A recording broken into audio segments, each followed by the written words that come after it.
Pen drive ಪ್ರಕರಣದಿಂದ ವಿದೇಶದಲ್ಲಿ ತಲೆಮರೆಸಿಕೊಂಡಿರುವಂತ ಪ್ರಜ್ವಲ್ ರೇವಣ್ಣ ಯಾವಾಗ ಬರ್ತಾರೆ ಅನ್ನುವಂತ ವಿಚಾರ ದೊಡ್ಡ ಚರ್ಚೆ ಹುಟ್ಟುಹಾಕಿದೆ. ಯಾಕಂದ್ರೆ ಒಂದು ಕಡೆ ಪ್ರಜ್ವಲ್ ಫ್ಲೈಟ್ ಟಿಕೆಟ್ ಬುಕ್ ಮಾಡೋದು, ಮತ್ತೊಂದು ಕಡೆ ಅದನ್ನ ಕ್ಯಾನ್ಸಲ್ ಮಾಡೋದು ಇದು ಯಥಾ ಪ್ರಕಾರವಾಗಿ ನಡೀತಾ ಇರೋದ್ರಿಂದಾಗಿ SIT ಅಧಿಕಾರಿಗಳಿಗೆ ದೊಡ್ಡ ತಲೆಬಿಸಿ ತಂದಿಟ್ಟಿದೆ.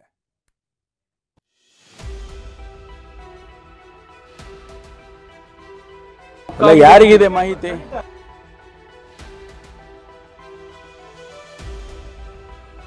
ತಪ್ಪು ಮಾಡಿದ್ದರೆ 100ಕ್ಕೆ 100 ಶಿಕ್ಷೆ ಆಗಲಿ.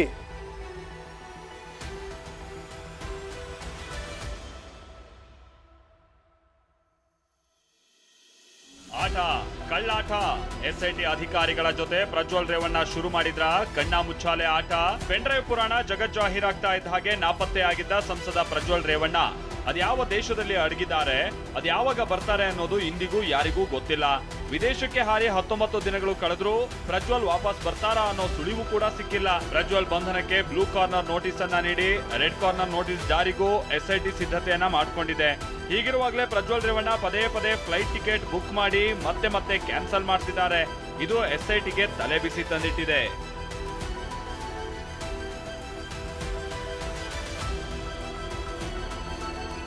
ವಿದೇಶದಲ್ಲಿ ಪ್ರಜ್ವಲ್ SIT ಜೊತೆಗೆ ಕಣ್ಣ ಮುಚ್ಚಾಲೆ ಆಟ.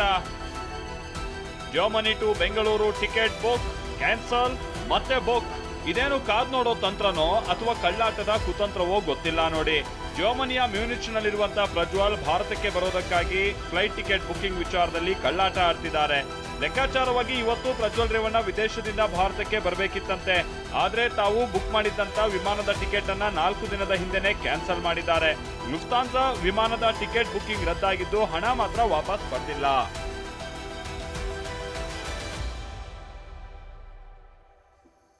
ಅಂದಹಾಗೆ ಪ್ರಜ್ವಲ್ ರೇವಣ್ಣ ಈಗ ಆಲ್ರೆಡಿ 2 ಬಾರಿ ಟಿಕೆಟ್ ಬುಕಿಂಗ್ ಕ್ಯಾನ್ಸಲ್ ಮಾಡಿದ್ದಾರೆ. ಮೇ 3 ಹಾಗೂ ಇಂದು ಭಾರತಕ್ಕೆ ಬರೋಕೆ ಟಿಕೆಟ್ ಅನ್ನ ಬುಕ್ ಮಾಡಿದ್ರು. ಆದ್ರೆ ಟಿಕೆಟ್ ಅನ್ನ 4 ದಿನಗಳ ಹಿಂದೆನೆ ಕ್ಯಾನ್ಸಲ್ ಮಾಡಿದ್ದಾರೆ. ಅಚ್ಚರಿ ಅಂದ್ರೆ ಟಿಕೆಟ್ ಬುಕಿಂಗ್ ಕ್ಯಾನ್ಸಲ್ ಬೆನ್ನಲ್ಲೇ ಪ್ರಜ್ವಲ್ ಇವತ್ತು ಬೆಳಗ್ಗೆ ಮತ್ತೊಮ್ಮೆ ಟಿಕೆಟ್ ಬುಕ್ ಮಾಡಿದ್ದಾರೆ. LH764 ಲುಫ್ತಾನ್ಸಾ ವಿಮಾನದ ಟಿಕೆಟ್ ಬುಕ್ ಮಾಡಿದ್ದು ಪ್ರಜ್ವಲ್ ರೇವಣ್ಣಗಾಗಿ SIT ಅಧಿಕಾರಿಗಳು ಕಾದು ಕುಳಿತಿದ್ದಾರೆ.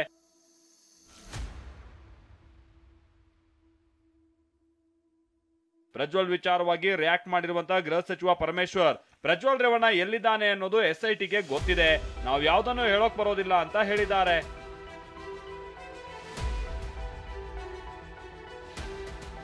ಅದೆಲ್ಲ SIT ಗೊತ್ತಿರುತ್ತೆ. ಯಾರಿಗಿದೆ ಮಾಹಿತಿ? ಯಾರಿಗಿದೆ ಮಾಹಿತಿ? ನಿಮಗಿದ್ಯಾ? ಅವರು ತನಿಖೆ ನಡೆಯುವಾಗ ಅವ್ರು ಯಾವ ವಿಷಯ ಹೇಳಬೇಕು, ಯಾವ ವಿಷಯ ಹೇಳಬಾರ್ದು, ಅದನ್ನ ಸಾರ್ವಜನಿಕ ವಲಯಕ್ಕೆ ಯಾವ್ದು ಬರ್ಬೋದು, ಯಾವ್ದು ಇರಬಾರ್ದು ಅಂತ ಹೇಳ್ತಾರೆ. ಪ್ರಜ್ವಲ್ ರೇವಣ್ಣ ಎಲ್ಲಿದ್ದಾನೆ ಅಂತ ಗೊತ್ತಿಲ್ಲ ಎಂದ GTD. ಶಾಸಕ GT ದೇವೇಗೌಡ ಪ್ರಜ್ವಲ್ ಎಲ್ಲಿದ್ದಾನೆ, ಯಾವಾಗ ಬರ್ತಾರೆ ಅನ್ನೋದು ಗೊತ್ತಿಲ್ಲ ಅಂತ ಹೇಳಿದ್ದಾರೆ. ನಮ್ಮ ಸ್ಟ್ಯಾಂಡು ಪ್ರಥಮದಿಂದ ಒಂದೇ ಇದೆ. ತಪ್ಪು ಮಾಡಿದ್ದರೆ 100ಕ್ಕೆ 100 ಶಿಕ್ಷೆ ಆಗಲಿ ಅಂತಕ್ಕಂಥ ತೀರ್ಮಾನವನ್ನು ನಮ್ಮ ನಾಯಕರಂತ HD ಕುಮಾರಸ್ವಾಮಿ ಅವರು ಹೇಳಿದ್ದಾರೆ. ಕೋರ್ ಕಮಿಟಿ ಅಧ್ಯಕ್ಷ ನಾನು ಹೇಳಿದರೆ ಅವ್ರನ್ನ ಪಕ್ಷದಿಂದ ಸಸ್ಪೆಂಡು ಕೂಡ ಮಾಡಲಾಗಿದೆ. ಇನ್ನೇನಿದ್ರು ಕೂಡ ಸರ್ಕಾರದ ಜವಾಬ್ದಾರಿ. ಪ್ರಜ್ವಲ್ ಲೈಂಗಿಕ ದೌರ್ಜನ್ಯ ಆರೋಪ ಪ್ರಕರಣ ಕುರಿತು CM ಸಿದ್ದರಾಮಯ್ಯನವರಿಗೆ ಸಾಹಿತಿಗಳು ಬಹಿರಂಗ ಪತ್ರ ಬರೆದಿದ್ದಾರೆ. ಬರೋಬ್ಬರಿ 16 ಬೇಡಿಕೆಗಳನ್ನ ಇಟ್ಟು 107 ಬುದ್ಧಿಜೀವಿಗಳಿಂದ ಪತ್ರ ಬರೆಯಲಾಗಿದೆ. ಕೂಡಲೇ ಸಂಸದ ಪ್ರಜ್ವಲ್ ರೇವಣ್ಣ ಅವರನ್ನ ಬಂಧಿಸಬೇಕು ಅಂತ ಆಗ್ರಹಿಸಲಾಗಿದೆ. ಸಾಹಿತಿಗಳ ಪತ್ರ ವಿಚಾರವಾಗಿ ಮಾತನಾಡಿರುವ ಗೃಹ ಸಚಿವ ಪರಮೇಶ್ವರ್, ಸಾಹಿತಿಗಳ ಪತ್ರವನ್ನ ಗಂಭೀರವಾಗಿ ಪರಿಗಣಿಸ್ತೀವಿ ಅಂತ ಹೇಳಿದ್ರು.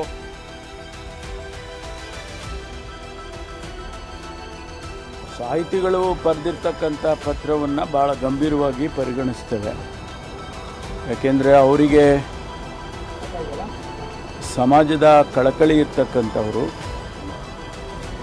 ಅನೇಕ ವಿಷಯಗಳನ್ನು ಅವರು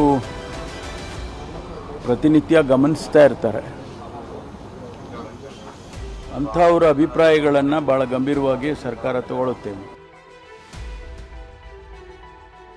ಇಷ್ಟೆಲ್ಲ ಬೆಳವಣಿಗೆಗಳ ನಡುವೆ ಪೆನ್ಡ್ರೈವ್ ಪ್ರಕರಣದಲ್ಲಿ SIT ಅಧಿಕಾರಿಗಳು ತನಿಖೆಯನ್ನ ಚುರುಕುಗೊಳಿಸಿದ್ದಾರೆ.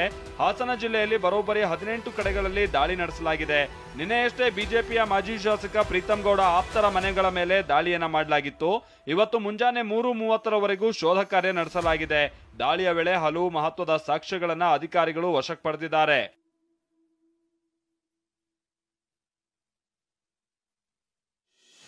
ವಿದೇಶಕ್ಕೆ ಪರಾರಿಯಾಗಿರುವ ಪ್ರಜ್ವಲ್ ಯಾವ ಕ್ಷಣದಲ್ಲಾದರೂ ತಾಯ್ನಾಡಿಗೆ ಮರಳುವ ಸಾಧ್ಯತೆ ಇದೆ. ಎಸ್ಐಟಿ ಅಧಿಕಾರಿಗಳು ಏರ್ಪೋರ್ಟ್ಗಳಲ್ಲಿ ಅಲರ್ಟ್ ಆಗಿದ್ದು ಪೆನ್ಡ್ರೈವ್ ಪ್ರಕರಣಕ್ಕೆ ಇತಿಶ್ರೀ ಹಾಡೋದಕ್ಕೆ ಸನ್ನದ್ಧವಾಗಿದ್ದಾರೆ. Bureau report, TV9.